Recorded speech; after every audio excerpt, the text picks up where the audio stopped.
Bismillahirrahmanirrahim. Kembali di channel Robi Delpis. Kali ini saya ingin membahas tentang filsafat ilmu bagian yang kedua.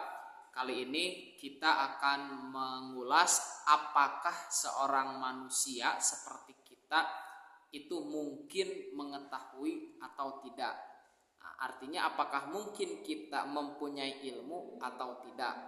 Nah, jelas ya, pertanyaan ini sebetulnya mudah saja kita jawab, bahwa sepanjang kita menjadi manusia yang normal maka kita bisa mengetahui. Jadi mengetahui itu tidak mustahil. Saya akan coba membacakan ya satu tulisan yang bagus dari Dr. Samsudin Arif. Nah, beliau menulis dalam buku Filsafat Ilmu, judulnya adalah Prinsip-prinsip Dasar Epistemologi Islam. Apa kata beliau ya? Dengan segala kemampuan yang dimilikinya dan keterbatasan yang ada padanya, kita sadar sebagai manusia kita punya banyak keterbatasan. Setiap manusia normal sesungguhnya dan pada hakikatnya dapat mengetahui dan mengenal, kemudian dapat memilih dan memilah,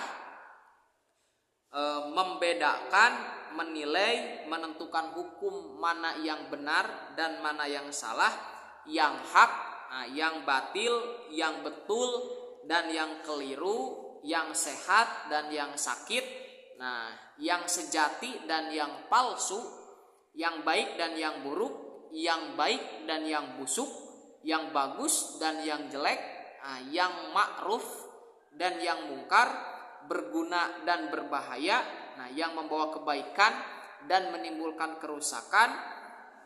Juga bisa dimengerti dan dibedakan apa yang dimaksud misalnya dengan iman dan kufur, petunjuk dan kesesatan, jalan yang lurus dan jalan yang menyimpang, keadilan dan kezaliman, cahaya dan gulita, ketakwaan dan kefasikan, keberuntungan, kerugian dan lain sebagainya.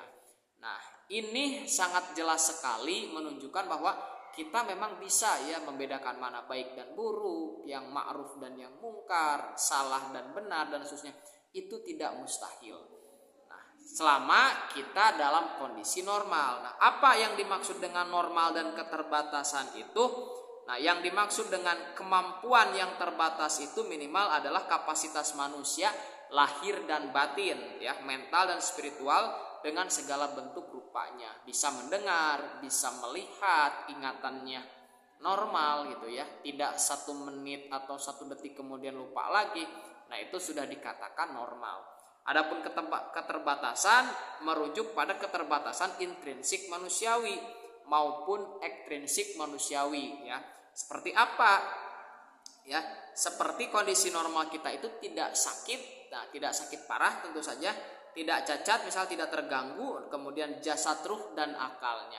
Jadi manusia seperti kita yang normal itu mungkin untuk mengetahui. Jadi mengetahui, memperoleh atau sampainya kita pada kebenaran itu adalah mungkin dan bisa. Kenapa ini perlu kita dudukan dalam berbicara dengan bicara filsafat ilmu? Sebab ada filsafat ilmu atau ada ilmuwan atau ada filosof ya, ahli filsafat yang mengatakan bahwa kita itu tidak mungkin sampai pada kebenaran. Maka terlebih dahulu harus dibahas, karena ilmu berkaitan dengan kebenaran, maka harus dibahas dulu apakah mungkin kita sampai pada kebenaran, mungkinkah kita sampai pada ilmu pengetahuan.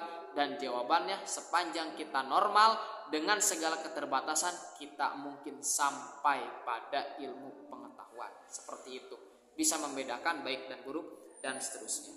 Maka mengetahui itu tidak mustahil.